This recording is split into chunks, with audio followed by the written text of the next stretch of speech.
Welcome to Touch Technology Review today, a tutorial on how to get the best audio out of your equipment, no matter whether you're using an iPhone, an Android phone, a DSLR camera, a compact or a micro four thirds camera. I'm going to be talking all things audio and how to get the best results. So before we do that, I'm going to talk about the different types of equipment you can use. Many of you are using an iPhone these days, and there's certainly nothing wrong with that. The video quality is exceptional, and quite often the audio will be sufficient with the built-in microphone. However, sometimes depending on the environment we're shooting in, we have a number of challenges that will deteriorate the quality of the audio. First of all, if we're shooting outdoors and there's a lot of ambient noise, even though some of the latest phones have built-in noise reduction and they have the ability to isolate the audio somewhat, you still pick up a lot of ambient noise that can be really distracting for your video. In addition to that, sometimes when we're shooting interiors, we have a lot of room noise and echo that once again can really diminish the quality of our audio production. And the only way to get around this is by using an external microphone. Now I'm going to simplify the options for you. In my opinion, there are three different alternatives when choosing a microphone to use with your video camera. You can use a microphone like the one you're seeing in front of me now, a Rode NT1A or an NT1, and these are studio condenser microphones, and they're of exceptionally high quality. As you can hear, it has a very rich tone, high quality and low noise. That's one option, but some of you may not want to choose that because, as you can see, it's quite a large microphone and can be quite distracting and unnatural in a face-to-camera setting, depending on the type of video you're trying to produce. Certainly for my channel, where I'm doing content about technology, I don't have an issue having this microphone in the scene, but there's other times when I want to be more discreet and not necessarily see the microphone, in which case we can have a look at a shotgun or a boom microphone that can be placed about half a meter away from the subject matter out of the frame, and it directly targets the voice and really does a great job of isolating the vocals out of the mix completely. So that's another option for you. And then the final option is a lapel microphone, which is really discreet, and as the name implies, it's placed on the lapel around the neck region, and that can be hidden underneath clothing or really placed anywhere around the vocals. And that also does a great job of isolating the voice, mostly because of the proximity to the voice. It does focus on the voice as opposed to the noise coming out of the room. So that's good if you have large echoey spaces. And the lapel mic is also really practical when you're out and about outdoors walking around, because it's placed on you. You don't have to have a boom mic operator following you around in order to get the best distance from your voice. So there are your three options. The prices can vary. A studio condenser microphone such as the Rode NT1A will set you back around $250 to $300 depending on where you live. A boom microphone or shotgun mic could be anywhere from $150 to $300 or $400. I think this NT2 was around the $270 mark. And then the cheapest of them all tends to be the lapel microphone, and you can pick one of these up for around $40 to $50. They come in various different configurations.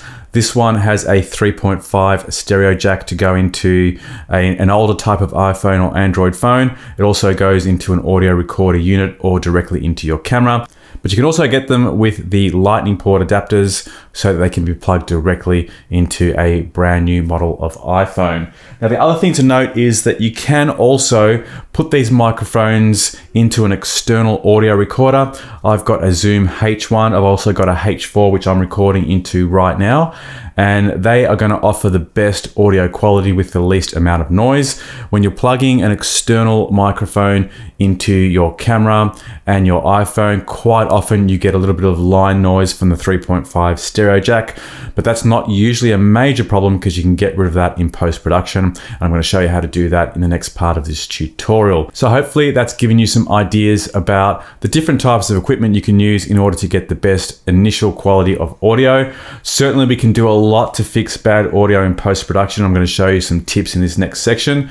But really, the main thing to consider is you can't fix really bad audio. So I am a big believer that it's important to get your technology right before you begin and have the best possible quality before you start. So if you're looking to address a major issue in audio, the next feature of this tutorial is probably not going to satisfy you, because ultimately, if it was bad audio to begin with, it's still going to be bad audio at the end. Certainly we can clean up noise, certainly we can eliminate some of the echo, but by doing so, we tend to cut into the harmonics of the vocal itself and diminish the quality itself, and it can sound a little bit unnatural. So I can't really reiterate that enough. It's really important to get the audio right to start with, and then you'll have the best possible chance of having a great quality audio in the final production. So let's go ahead and have a look at how to optimize your audio. I'm going to be showing you how to do so in Adobe Premiere Pro CC, which is part of the Adobe Creative Suite of software. Some of you might be using Final Cut Pro on a Mac. Others might use DaVinci Resolve, which is free software for video editing. And others might have iMovie, for example, again, a free software title. And these will have very similar tools to the ones I'm about to show you in Premiere. So it still may be applicable, but certainly if you're using Adobe Premiere, you can follow these steps exactly. For the purpose of this demonstration, I'm going to be using the clip that I shot earlier in the demo, where I've positioned the Rode NT-G2 shotgun microphone about 30 to 40 centimeters away from the vocal source. The NT-G2 has a slightly less signal to noise ratio than the NT1 studio condenser microphone that you heard earlier in the recording, and which is what I'm speaking with now. So it represents a bit more of a challenge to get good quality audio out of this microphone. It's certainly a good starting point, but you do need to apply a number of effects to bring it up to the same level and same standard. The first thing we're going to do before we apply any effects to our audio is to increase the level or the gain of the audio track. So once you drag your audio into the timeline, now you can see the audio that I've dragged here called mono-15, which is the audio file from the NT-G2. You can see it's much lower in level than the audio that came out of the NT1. Now I could have adjusted this before the recording to have got a slightly higher signal, but you can also do this in post, so it's not really a major concern here. What I'm going to do is, before applying any effect, is to increase the gain. So to do so, simply tap on the G key, and that brings up the audio gain option. And I'm going to set my gain to 12. As you can see, the visual representation of the waveform has a much higher amplitude, and it's much more comparable to the waveform of the NT1 studio mic. So if we play that one back, audio and cuts out a lot of that echo and minimizes the room noise significantly. We can hear that the level is much louder and it sounds about right, but along with it comes a fair amount of noise that's come through the audio recorder. Now, the first thing we want to do is eliminate that noise, and we're going to use an effect in Premiere called denoise. So I'm going to go to the effects control panel, type in denoise, and we're going to drag that effect onto the audio waveform. And we can play that back now. See it in this opening scene because I'm trying to show you where I would normally position the microphone. But obviously, if this is going to be a final edit, I'd crop in a little bit closer so as to completely eliminate the visual appearance of the microphone, and you'd just be seeing the frame starting about there to there, completely eliminating the microphone altogether. In fact, I'll take it up to around 63%, and really I can barely hear any line noise now in the recording, and I think we're ready to go to proceed with the mastering of the audio. So we've applied the denoise filter. The next one that I like to apply is a parametric equalizer. So we can type that into the effects panel, parametric equalizer. We'll drag that onto our audio track. I'm going to select the loudness maximizer. And what this does is it increases the level of the bass and the treble in the range, and it gives the audio a little bit of a boost and makes it sound more dynamic.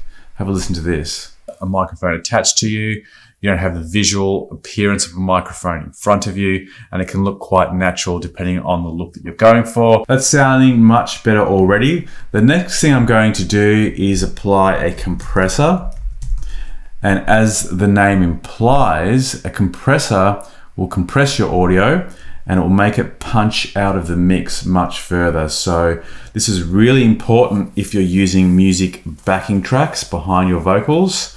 And even if it's just a solo vocal track, it still helps bring that voice out to the foreground and make sure that it sounds great on all devices, from laptop computers to mobile phones and tablets. Now, it starts off in Premiere with your broadcast sound. So let's have a listen to that. But obviously, if I was to produce this as a face-to-camera video clip, I would crop in a little bit tighter and completely crop out the visual sign of that microphone. And let's try the classical master. But obviously, if I was to produce this as a face-to-camera video clip, I would crop in a little bit tighter and completely crop out the visual sign of that microphone. And really now all the presets available are going to come down to preference and taste. So you can experiment with a number of these and see which one suits your voice the best. There's a classical master, a de-esser, which takes away hissing noises and lisps from the voice, broadcast quality, pop master, and raised vocals are probably the ones that you're going to want to try out first. If you want to enhance the bass in the audio, you can select enhance lows.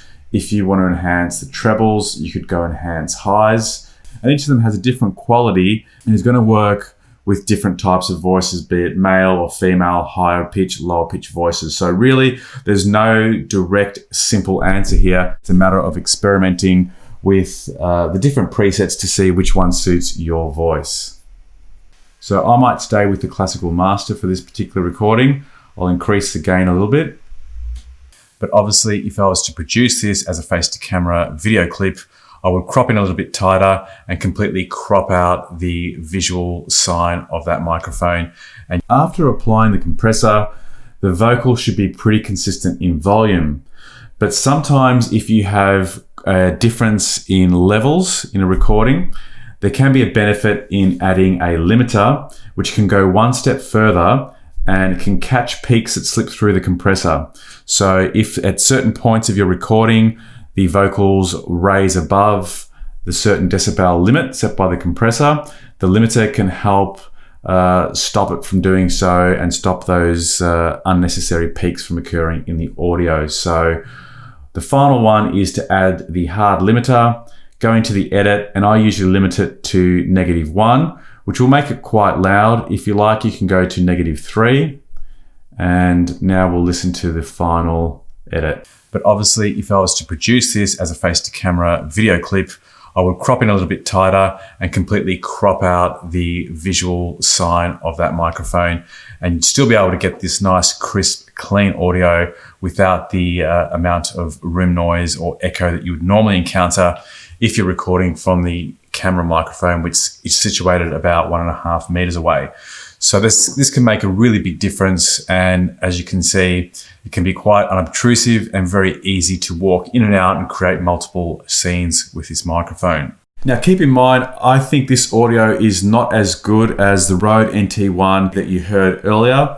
A couple of reasons are that the Rode NT1 just has a better quality of sound in general. It's a different type of microphone that picks up more of the harmonics in your voice. The other reason is the environment that the two audio scenes were shot in. The opening scene was shot in a smaller room with lower ceilings, and the scene that I'm now editing for this demonstration is in a much more open space with hardwood floors and much more echo that we're dealing with. So there's that to keep in mind as well. And the other thing is that the NT-G2 does carry with it much more line noise, which had to be edited out of the signal, and cuts into the quality of the audio significantly. So that just gives you some understanding of how different microphones have different sounds, and no matter what you do in post-production, you're still going to have a different level of success with your audio depending on how far away the microphone was from the vocal source, which microphone you choose, and various factors of the the environment that you're shooting in. So hopefully that's given you some insight into both the setup prior to the shoot, during the shoot, and also what you can do with the audio to get the best possible results using the built-in effects in your video editing software. Thanks for watching. I hope you found this tutorial helpful. And this tutorial came about as a request from one of our channel subscribers. Thank you, Andrew, for asking for this particular content. I'm always happy to take on suggestions for up and coming videos. So if you've got any ideas, feel free to put them in the comments box below. And once again, before you go, if you'd like to hit the like button and consider subscribing to the channel, and don't forget to hit that notification bell so that you'll be notified of up and coming video releases. See you on the next one. Bye for now.